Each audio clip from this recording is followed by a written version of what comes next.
Suburbs with Sharon. I'm Sharon Loudenbach.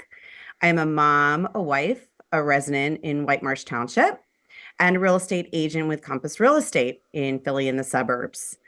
I brought this podcast to my listeners because I have lived in the Philly suburbs my entire life, originally in Lower Merion, and now I've been in White Marsh Township for 28 years, something crazy like that.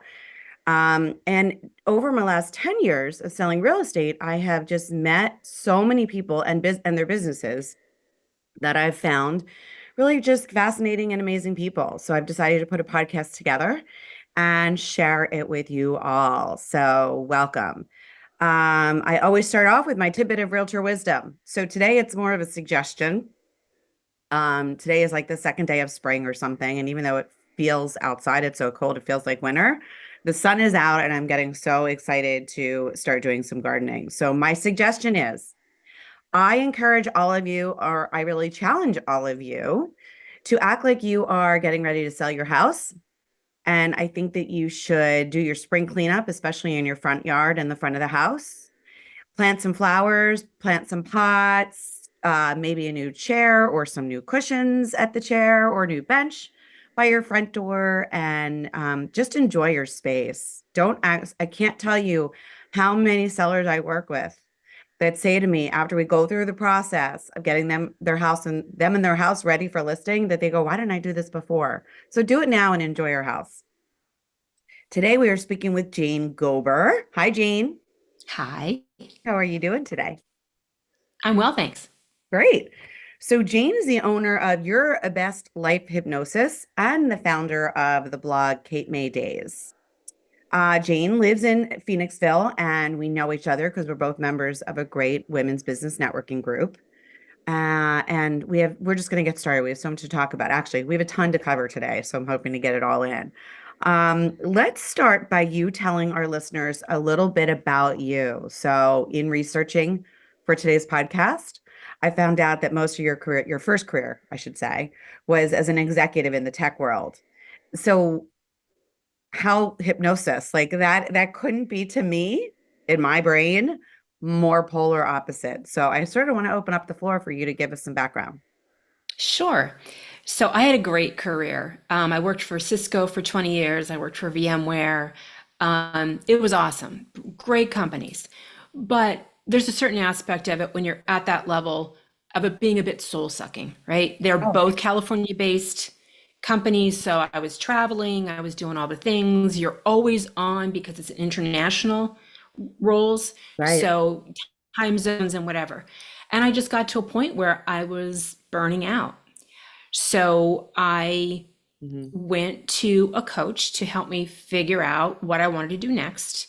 I stepped aside and we changed our lifestyle. I mean, we had to make sacrifices when Sure. that big salary wasn't coming in anymore. But she helped me look and think of what are the things that I always wanted to do? What are the things that light me up? What are the things that make me happy? What fulfills me? Hmm. And I have always been fascinated by the way the brain works. I've always wanted to help people. My original career was very, very different, but then it got sidelined, and that's a whole other story. So hypnosis kind of fit into that because, a lot of my certification work, all of it is really around how our brains work. Yeah. And in a lot of cases, it's how our brains work against us, trying to keep us safe, trying to make us happy, Yeah. but not really, doing it. So Yeah. that's where I pivoted in that direction. So it's helping people. I'm learning so much. It's just so much more fulfilling as a personal thing. Yeah. So, you know a little bit about my backstory. So, I had 23 years in a family retail and e-commerce business. Mhm. So, I know what it's like to make that decision. Well, my decision was sort of made for me, which is different than yours making the choice. Um, but again, like, how did you pinpoint this solopreneur, very different industry? As I mean, how did you decide, when did the light bulb go off and say, I'm going to go get certified as a hypnotist? Um, So, first of all, I decided when I left that I didn't want to work for anybody else again, that I wanted to do Understood. something. I wanted to own everything. I did not want to be beholden to anybody.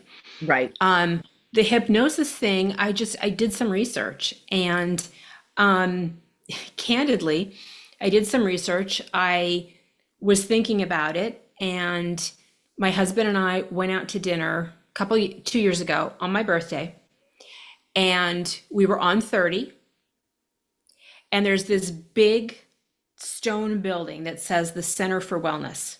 Right. And I said to my husband, I've always wondered what that building is. So it's still in the car, and I look it up on my phone, and it's a hypnosis school and center. Oh, And so I was like, all right, I've been thinking about this. Because that's I didn't want to compelling. go back to school and spend all that money, all that time Right. to get a degree in psychology, then get a master's in psychology, then get my doctorate. Um, and I'm by no means equating being a psychologist with what I do. I'm not doing like intense therapy. My focus has been on trying to help people live their best lives. So Right. getting rid of limiting beliefs, Mm. helping people really embrace and have more confidence and more self-esteem.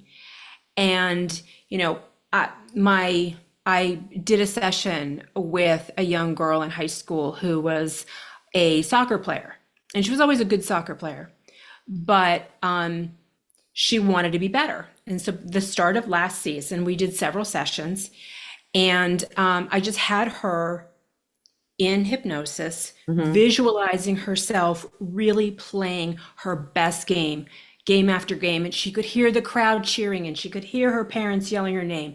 And her teammates congratulated her when she got off the field. And her coach said, "Oh my gosh, Reagan, that was like the best game you've ever played." And, just feeling it and embodying it and seeing herself doing it over and over again. Um, and that season, she ended up being the MVP. Now, did it have anything to do with the hypnosis? I don't know, because a lot of it's within the individual person as to they're the ones changing. I'm not changing anybody. I'm helping them change themselves. Right. But I asked her honestly, I said, I won't be offended if you say, I don't really think it was you. She's like, no, I felt like I played differently. I felt like I played stronger and I hesitated less and I just let myself play and not constantly second guess what I was supposed to do. I just went out there and played my heart out. Yeah. Um, It is all so in it's things like that. everybody. Yeah. So whether it's salespeople that Mhm. are, maybe a little awkward, maybe they've moved into a different position or they've got a new thing that they're selling. Um, there's so many things. Public speaking, like there's so many ways that our brains trying to help us, trying to keep us safe, hold us back Mm. Yeah. because they don't want you. I don't want to fail, so I'm going to not do my best because if I pull myself back, it's safer than if Yeah. something Right. else happens. So we tend to do that a lot in everyday, all day kind of situations.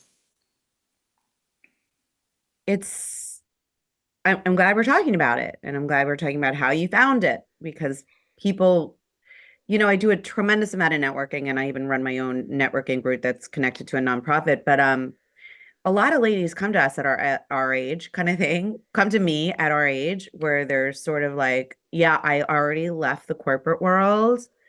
I never want to do that again, but I don't know what the next thing looks like. So I'm glad that you described your way of finding your next thing. That could be helpful to somebody, is my point. Could really just Yeah. it was like a time and a place and like, oh my God, it worked. It's working. Mhm. All right, so let's move on. Yes. So the other thing I like to share with people is about starting their own businesses. So you're starting, and it's only been, am I correct, since last July? So like 9 months we're talking? Yes. Wow. Yes. That's So I super, got super. my first certification, which is the National Guild of Hypnotists, and then I'm currently working on a second one. Just because as many tools as I can have in my Yeah, toolkit, right. the more I can help people. So how are you starting up your practice? Like, how are you marketing? My questions are, how are you marketing your business and finding your clients? And do you have a physical location? That's actually something I don't know the answer to. I actually don't have a physical location. Interestingly enough, there's very few positive things about COVID. But one of the positive things about COVID is things like this. People did that were having practices did have to go online to keep going. And specifically with hypnosis, they found that some people are actually more successful online Wow. because, well, because they're not going anywhere. If you say going to an office, most people have a negative connotation to that Correct. because they Yeah. think doctor's office, dentist office, whatever. So when you're working with a client and you're trying to get them into that relaxed state of Hmm. hypnosis, being in their own home in comfy clothes, Right. they don't have to have makeup on if they're women if they want to. They can just be in a very relaxed environment of their own choosing. One of my clients, her issue was driving. Okay. Um, she was having more and more anxiety for no apparent reason. She wasn't in any kind of an accident. She didn't know anybody. It was becoming almost debilitating. Yeah. Well, to ask her to drive to an office to have these sessions and then knowing the entire time she's getting back in her car and driving home, she would not have been as successful Hmm. because there would have been that underpinning of anxiety the entire time. Hmm. So, and also, candidly, in this economy, renting a space, having to do that, Lord knows there's enough space to find, but, having all of those expenses that are associated with it when you're just starting out, when it's not absolutely necessary, I just chose not to go that route. I might sometime maybe use like a shared space kind of a thing, or maybe even, I thought about down the road as business improves, if people did want to do something in person, there might be spas that might say, these are our hours that aren't for spas, aren't particularly busy, I actually can you connect know. you to somebody for that. So I have another friend through networking, if you don't already know her, but that's the kind of thing that she does within her spa is when Yeah, she has extra space. exactly, right? But you didn't excuse me, you didn't set up a space at home that you could have somebody come to you if they prefer to be in person. No, Okay. no, I did not. But nobody's actually expressed that. They've all had the preference of not being in Of person. not being in person. Yeah. I don't know if it's my generation. I feel like I still do like doing certain things in person, but you're right. I've never tried it like at home. You know me, I need somebody's like Yes. that's how I feel, but I've never tried it the other way. So maybe I'm sure it does. So this is a great segue into my next question. I've never been hypnotized. I've always wondered about it. I am an honest non-believer, right? Talking about honest non-believer. Uh, are there times that this doesn't work for your clients, or am I just crazy? So I have not had that happen, but the reality of it is, if you don't really want to do it, you will be resisting it subconsciously and it won't work. Okay. It has to be something that you really do want to do. And to Like be your brain has to give successful, in. You have to like, yeah, yeah. yeah. So if in the background you're nervous or whatever and you're really fighting it, it is going to be a bit of a challenge. Also, same token, if somebody comes to a hypnotist to stop smoking, Mhm. right? And they don't really want to stop smoking, but they're there because their spouse or their kids Right. encourage them to do it. But deep down inside, they really don't want to quit. Yeah. You could do 100 sessions and it will not do anything because deep down inside, they actually still really want to do that. It has to be something that Right. people really and truly want to improve, want to get over, want help with. Now, do you normally do like I mean, again, I've never done this. So is it like a single session? Is it a set of sessions? Like, how does it work? Or I'm assuming it depends on the situation. It depends on the situation, but it's very seldom one and done. There are some breakthroughs that people have, but it usually is because what you're doing is you're creating new neural pathways. So think about a green lawn and you walk the same way every day back and forth, you're going to make a path. You're making new neural pathways in your brain, Right. which is super cool. It's neuroplasticity, right? So it's not only a couple sessions, but not like 10 sessions. It's usually, depending on the situation, like 5 to 8 sessions. Um, and I give everybody homework. So between sessions, I give them a very specific self-hypnosis thing to do that I Oh, recommend highly. They do right before they go to bed. Takes a couple minutes, and it also sets them up for a lovely night's sleep because they're relaxing themselves. And that's a good segue into, yeah. by the way, every time anybody falls asleep, they pass through the brain state that is the same as hypnosis. And Okay. every time you wake up, you pass through that as well. So we actually are in that hypnotic state twice a day, unless you sleep more than that. We're also in it very frequently when we drive. You know, you leave the house, you're going to the grocery store, You're you're just thinking on, about, you're you're on gone, and you get to the grocery store and you're like, I have no idea how I got how, here. like, yeah, that's a little self hypnosis. Okay. So I do believe I could do it. I believe I could do it. I mean, I've always, I mean, you see the hypnotist on TV or on stage, whatever, and it looks like something fun to do to like be silly, but And that's, that's a different type of hypnosis. okay. Some people do both, um, but it is a little bit of a different type. They are trained to pick out people that are highly, highly, highly, highly susceptible. Oh, Um, that and they're makes sense. also trained to do a whole preamble before the actual thing that actually sets people up to be more susceptible. So Oh, that's why they can do it like that and they're just gone.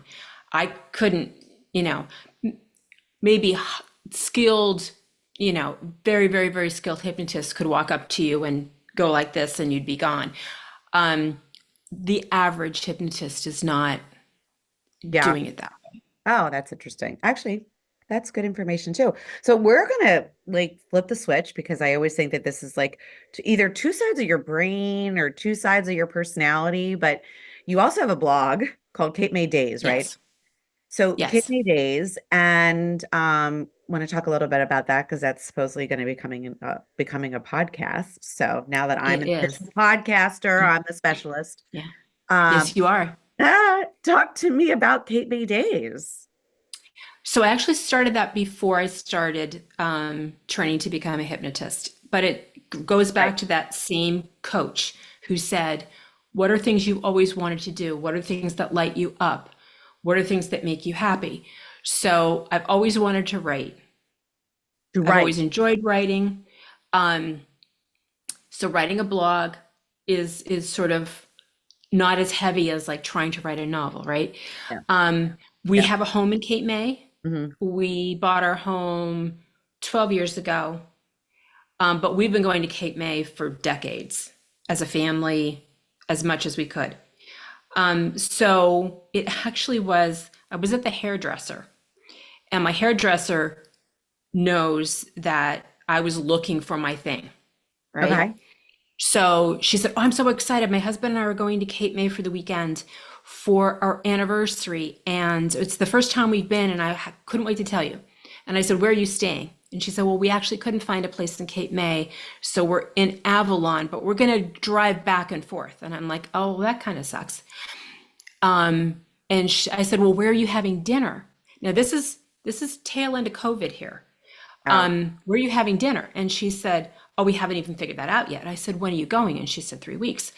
And I said, oh, you need reservations. And she's like, but it's like the tail end of COVID. Like, I'm like, no, no, no, you need reservations. So she puts the stuff on my hair. She goes away. I get on my phone. She comes back. I had a hotel for her. I had a restaurant reservation for her. Back in the day, some of the places in Cape May, you had to make reservations for bars because it was still Yeah. COVID-y. Yeah. So I was like, and if you go here or here, you can get into a bar for a cocktail before dinner. She's like, this is your thing. I don't know how you do it, but this is your thing. So I'm like, you think? She's like, no, I'm telling you, this is your thing. You found it. You just found it. So I'm like, well, I don't want to be a travel agent for Cape May. Like, that's too niche. But on my drive home, I'm You know, it, thinking I could write a blog and that would marry two of the things on my list.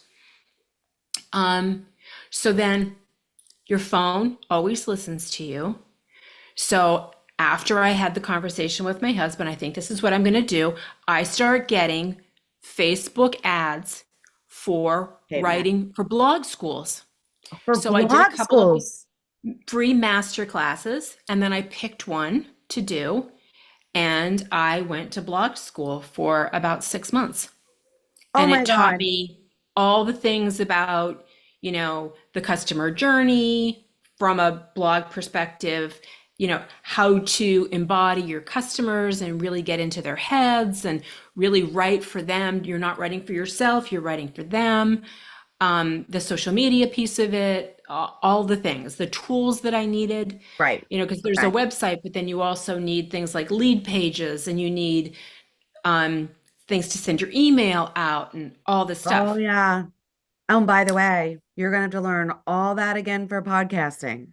Oh, I'm in the middle of it and I've had some technical difficulties, but I'm hoping within 2 weeks I will have things that will be out. And again, it's I'm taking the concept Yeah. of Cape May Days. So I'm interviewing shop owners. So I've got a photographer lined up that does your quintessential beach pictures. Mhm. I'm talking to her about that. I have an author who her books are set in Cape May. Yeah. I have a restaurateur couple um, that are doing it.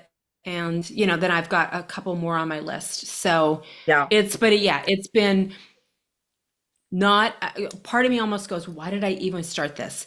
Um, but I still feel like it's something I want to do. It's just been a lot more um, back end stuff than I think I originally Yeah. I don't know about anticipated. blogging. I did have some blogging stuff. I was actually paying somebody as a ghostwriter. That's one of my secrets for my blog that I had a couple years back. And it just never felt natural to me. And I'm all about like this is it. This is what you Yeah, got. And it was just not natural at all to me.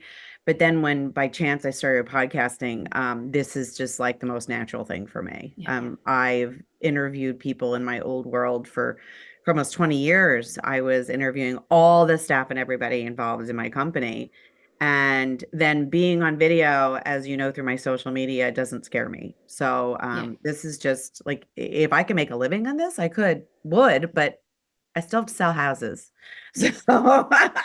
that's where I stand. But good luck with it. And I'm here for you. I have taken the keep it simple, stupid approach with my podcasting. I mean, I do this on Zoom. This is like the easiest format, and I'm literally only posting it mostly on YouTube.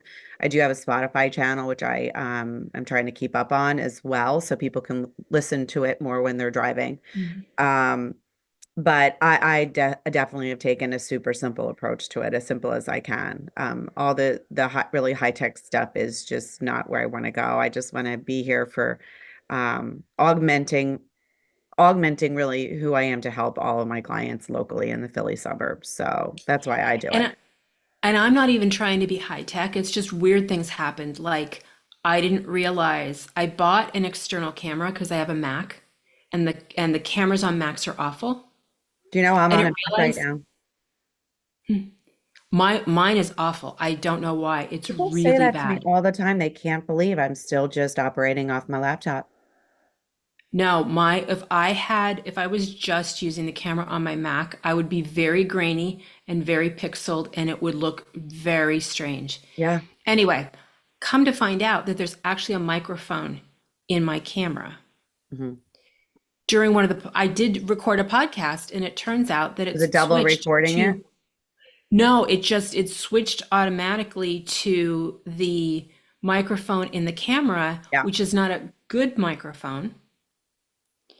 Um, and so then the audio was bad. So it's just little Yeah. things like that. Like I'm not Yep. even trying to be super high tech. Welcome aboard. And Good luck with it it's though. just been, And reach out if you have questions. I'll try and help. Um, well, thanks. yeah, moving on to the next question, because I do want to highlight one thing is you live in Phoenixville, right? So Phoenixville is a real, for people who don't know as much about Phoenixville. Phoenixville is one of our old borough towns for the Philadelphia suburbs. There's a train line that runs right through it. It has been gentrified for the last number of years. Even before COVID, it was super gentrified. I feel like it is one of the best gentrified boroughs around. I don't know if it's because it's a little further out that they had more room, but the streets are wide. There's plenty of parking, which never happens in a borough. Loads and loads of restaurants and bars with outdoor seating. It's just such a fun place to go. So, why did you choose to live in Phoenixville? So the honest answer is we're in Phoenixville by address, Right. but why we chose to live here is we actually live in a community right outside of Phoenixville. Okay. So we moved to, it's called Charlestown Hunt. It's a planned community. It's been Yeah. around for maybe about 30 years. I know Charleston. We moved in about 20 years ago. And it just had a very community feel. Like there's ball fields and there's tennis courts and there's a pool and there's walking trails and Yep. just everybody. It really had that. Like there's sidewalks. Like you can do that. When we moved here, Phoenixville was a little dicey. It Like was it nice, wasn't totally, the which is true of all the boroughs 30 years ago.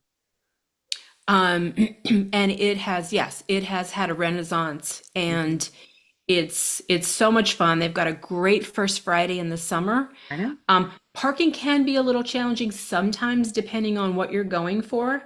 Um, so, you know, any of the festivals or whatever, it can get a little crazy.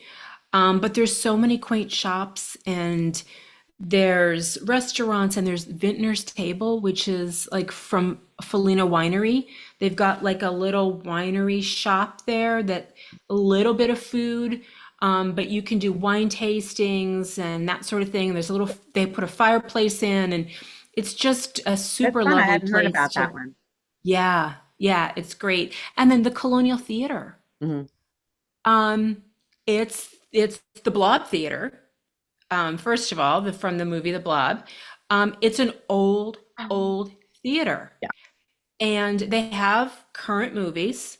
Oh, they have current ones. Um, yeah, I mean, and they also have like And they do it's like like for a while, Ambler like does. they did like a Harry Potter series where they went back and did Harry Potter. But yeah, they have a blend of the two. Yeah. They Ambler's sometimes similar. have shows there like concerts because it is a legitimate old-fashioned balcony. You can't use the balcony anymore, at least not now. Balcony, but stage, like Yeah. legitimate theater. And then they have smaller, that's the big one. They have other smaller ones. You can get wine, you can get snacks. Oh, It's a great, and it's a nice, I think it's what we like, my husband and I like to go to out to dinner, grab something at one of the lovely restaurants, mm, and then go to a movie and you're just walking to another yeah. thing. You're not getting Yeah. back in the car, you're not driving someplace else. Um, and just a little piece of history. So when you're Yep. going there, you're supporting the theater. You're not going to a big corporation Fancy. that, yeah. Yeah, I love So it. I just sort of wanted to reach out and sort of shout out because I live so far east of that a lot of people that are more in in my group wouldn't necessarily think to go there, but it's really, really, really fun. And it is. they've really cleaned it up, and I just think it's a really great place to go. And there's so many options. And hey, you can get a tattoo while you're there too. It's several places. Several places. All right. Moving on. It is time to turn the table. It is your opportunity to ask me a question and be kind because last week I was stumped. So I think this should be easy. Okay. And I apologize if this was asked before and I missed it. What is your favorite thing about being a realtor? So, I mean, I could be corny and I could say, good question. I could be corny and I could say, I just love helping my clients to the biggest purchase of their life and blah, blah, blah, blah, blah, blah, blah, right? Because that is what we do. But I have found when I first started in the business, and which is very common for real estate agents, you typically work with buyers, and I was working with a lot of young buyers, and I love first-time home buyers. They're like my kids' age, right? So I always say to them, I'm going to be mama. It's all good. I'm going Mhm. to have an opinion. But now that I'm this far into my business, and I do a lot of helping sellers list their properties, my favorite thing that I do is working with the sellers that allow me to be involved in getting them set for listing their house. There are some times that I go into the house, they have me come for the first time, and it literally is like perfect, except for just moving a couple things around. But normally it's not. Normally people have lived in their homes 10, 20 some years. They've forgotten to fix the seal, the hole, not the hole in the ceiling, but the watermark in the ceiling. They haven't changed or updated their flooring since they've owned it. They just haven't done the things that we just sometimes don't feel like doing. So I am there to really help them through the process. I have resources to help them bring in people that Mhm. can do the projects for them. So that's the part I really love it. And the one thing I'll tell you is that I tell all my clients, I don't practice what I preach. My house does not look like it's ready for sale. I understand when I walk in, your house should not look like that on a regular basis. And if it would, I'd be like, what the hell's wrong with you people? But for the time of the listing, it is so important for your house to be so bright and cheery and perfect in the mind of a buyer's eye. It hurts my heart when I see a listing online Mm. and they've got like cereal boxes on the counter and like dirty laundry in a laundry basket in the laundry room. It's like, oh my gosh. So Oh, oh, it just, that's to the point that a I, listing agent, like, I don't think I'd list a house if that was going to be. I mean, unless there are some listing agents that do have to deal with distressed properties, right? There are distressed properties out there that we have to sell, that we have to deal with. And I dealt with one of a deceased person. The estate was selling it, but at least we got it cleared. Wow. All I said to them was, let's just empty it and deep clean it and let's go. I mean, there's some work that has to be done, and I do love doing it. I don't know why. I guess I like being bossy. Thank you for your question. I hope that answered it. it Uh, did. It well, did. and And thank and then you. you surprised me with the answer. I wasn't expecting that. Ah, okay. But I like it. I like the answer. I just Okay, wasn't good. expecting it. Yeah, so that's good. So I want you to take a second and tell our listeners where they can find you for both of your jobs that you have, for each of the jobs that you have. Sure. So, like I said, my hypnosis is Your Best Life. And I picked that name because, again, I'm trying to help people with their self-esteem, their Yeah. confidence, just in general. Yeah. And then Kate May Days is my blog and hopefully soon to be podcast. Um, so those are my two things, and they're just look them up. They're easy to find. Are they like .com, like yourbestlifehypnosis.com, or should they look on LinkedIn and look for Jane Gober? No, .com. They can find them Okay. both if they put Okay. it in .com. Wonderful. Um, All right, good. So yeah, thanks so again for your time. It was really fun of getting to course. know you better. And for people looking for me, you can find me at Sharon Loudenbach on any socials. SharonLoudenbach.com is my website. Thank you for listening today. I look forward to seeing you next week. See y'all next Yeah. time. Take care. Thank you. Bye. Thank you.